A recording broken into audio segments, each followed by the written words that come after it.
Ashama akkam jirtu hordoftoota daandii barnootaa nagaan keenya lafa jirtanitti isin haa qaqqabu.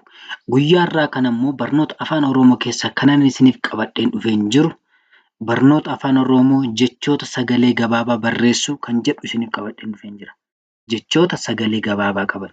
Walumaa galatti jechi tokko akkamitti akka inni gabaabbachuu qabu jechi tokko gabaabbateera kan nuti jennu yoo qubeen dubbachiistuun gosa tokko taatee walitti aantee dhufte jechi sun maal ta'eera gabaabbateera jenna.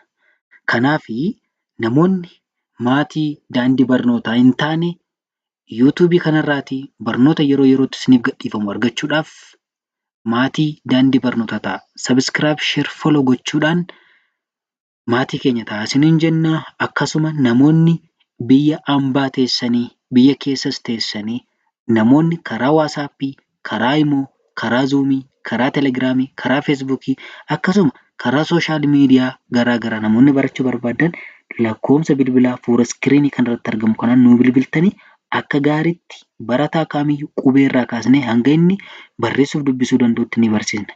Isa kanaaf nuu bilbilaa isiniin jenna. Egaa akkuma dura isinii kaasee barnoota afaan Oromoo kana keessatti jechoonni dheeraa ni jiru, jechoonni gabaabaa ni jiru, jechoonni jabaataa ni jiru, jechoonni laafaa ni jiru. Har'a garuu kan nuti waliin ilaallu jechoota gabaabaadha. Jechi tokko kan inni gabaabbachuu danda'u yoo qubeen dubbachiistuu gosa tokko bichaa taate ni gabaabbata. Fakkeenyaaf asirratti boca kan jedhu kana ilaalaa.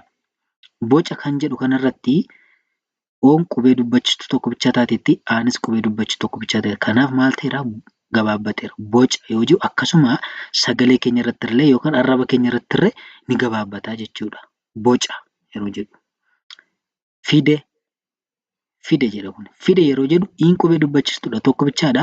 Eenis qubee dubbachiistuudha tokko bichaadha. Kanaaf fide yoo jiru gabaabbatee jira. Dibe. Bofa. Gale.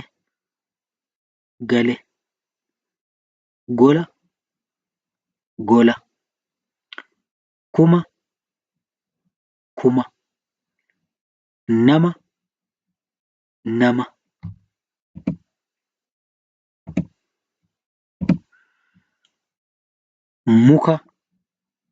Muka. Sila.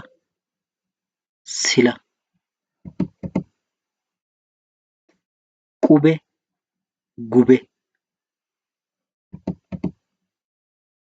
Qofa.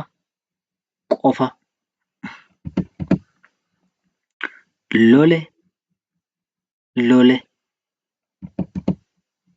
Goge. Fure. Mana.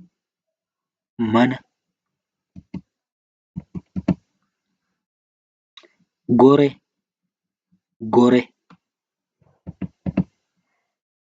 Haqa.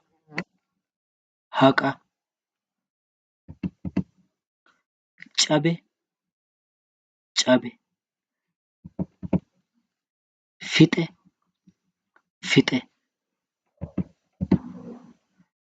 Gube. Qoma. Quba.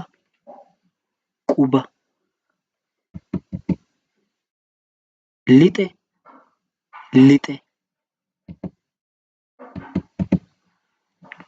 Gosa. Qixa.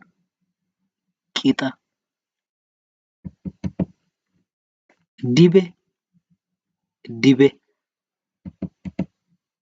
Buna.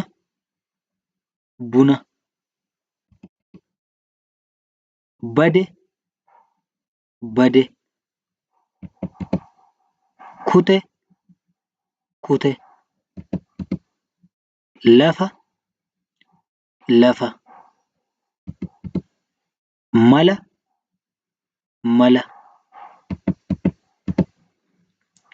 Coba.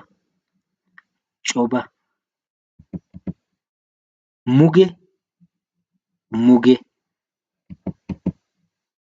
Sore. tume, tume. Bara, bara.